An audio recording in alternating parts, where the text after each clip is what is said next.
पत्रकार इस टाइम समाजवादी के प्रत्याशी के पास अनीता चौधरी जी के पास आया हुआ हूं और मैं इनसे चर्चा करूंगा। इन्होंने प्रेस वार्ता बुलाई है। इस वक्त प्रत्याशियों को कोई टाइम नहीं है, फिर भी इन्हें इतनी ज़्यादा क्या परेशानी है जिस वजह से इन्होंने प्रेस वार्ता बुलाई। मैम, आप बताएं, आपने प्रेस वार्ता क्यों बुलाई है?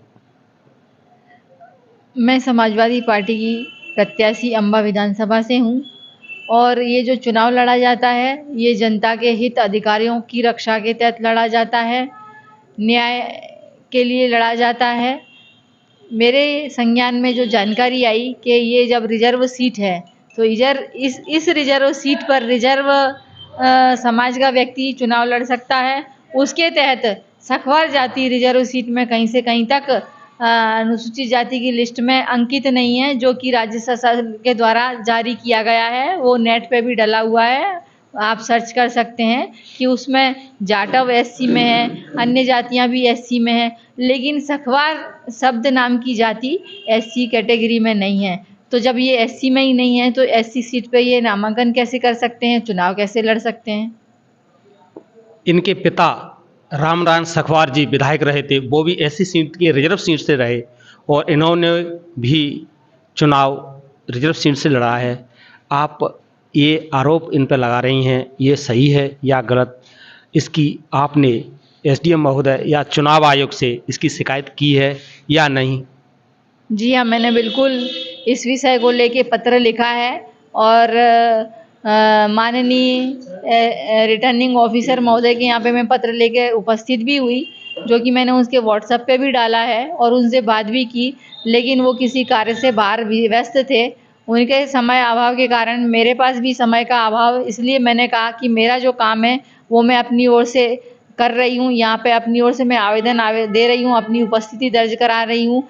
चूँकि वहाँ पर जो उनकी अनुपस्थिति में स्टाफ था, उस स्टाफ ने मेरे आवेदन को लेने से इनकार कर दिया कि इसे सर आएंगे वही लेंगे। समय का अभाव होने के कारण से मैंने अपनी बात आप लोगों के समक्ष रखी है। चूँकि लेटर उनके व्हाट्सएप पे चला गया है तो मैं ये मानती हूँ कि मेरी ओर से तो मैंने वहाँ वो आवेदन कर दिया गया है, इसलिए आप लोगों से मैं रूबरू हो रही हूँ।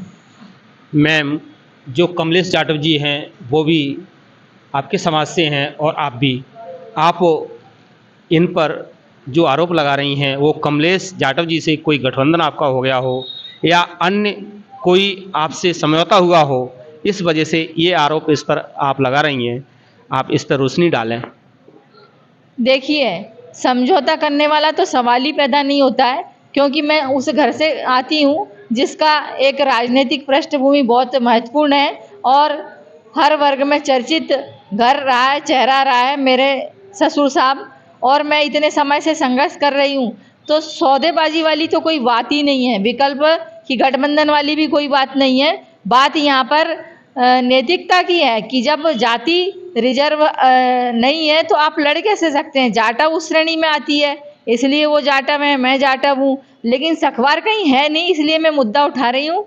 और इस विषय में मैं ये भी कहना चाहूँगी कि कमलेश जाटव जी जब कांग्रेस से थे, जनता ने उन्हें चुना 2018 में, तो वो उस पार्टी की सत्ता को गिरा के दूसरी ओर चले गए, तो जनता उस चीज़ को लेके नाराज़ है। चलिए, कोई बात नहीं है। दोबारा बीजेपी से आए, अंबा की जनता ने उन्हें फिर आशीर्वाद दिया, फिर चुने गए, लेकिन उन्होंने जनता के बीच में आके कोई काम नहीं किया। तो मैं एक जागरूक महिला प्रतिनिधि हूँ, जनता के बीच में हमेशा चर्चित रहती हूँ जागरूकता के लिए और क्रांतिकारी के लिए। तो मैं क्रांतिकारी होके ऐसे व्यक्ति के लिए कैसे सपोर्ट कर सकती हूँ, आप बताइए ज़रा। मैं तो जो सच्चाई है उसको मैं संज्ञान में ला रही हूँ और इसलिए मैं अपनी बात रख रही हूँ। मेरा कहीं पे किसी से कोई वो सौदेबाजी हो ही नहीं सकती। हमारे चैनल के माध्यम से यहाँ जो आवाम है, जनता है, उसके लिए आप संदेश देना चाहेंगे? चैनल के माध्यम से मैं जनता से केवल यही निवेदन करना चाहूँगी कि मैं आप लोगों के बीच में जब आई थी तो आपको एक ही शिकायत रहती थी कि अभी तक हमारे बीच में जितने भी विधायक आए हैं जिनको हमने चुना है, चाहे वो बीजेपी से हो, चाहे वो कांग्रेस से हो, चाहे वो बीएसपी से हो, किसी ने भी देहाती भाषा में कहते हैं कि हमारा उद्धार नहीं किया, हमारा तो टेंटुआ छक भरा हुआ है। उनका कहने का मतलब हम तो झिके झिकाए बैठे हैं, चाहे किसी को भी बना दो। तो मैंने कहा मैं एक महिला हूँ, जब से देश आज़ाद हुआ है तब से पहली बार मैं महिला प्रत्याशी के रूप में आपके बीच में आई हूँ। अगर आप लोगों के मेरे अंदर ये योग्यता दिखाई दे कि मैं आप लोगों के काम आने योग्य हूँ, आपके सुख दुख में बीच में रहने योग्य हूँ, आपकी आवाज़ उठाने योग्य हूँ, आपके लिए कुछ करने योग्य हूँ, तो मैं चाहूँगी कि आप मुझे अपना आशीर्वाद प्रदान करें और साइकिल के चुनाव चिन्ह पे बटन दबाकर मुझे कई हजार मतों से विजयी बनाएं। मैं आपकी आभारी रहूँगी और मैं आपके काम आऊँगी।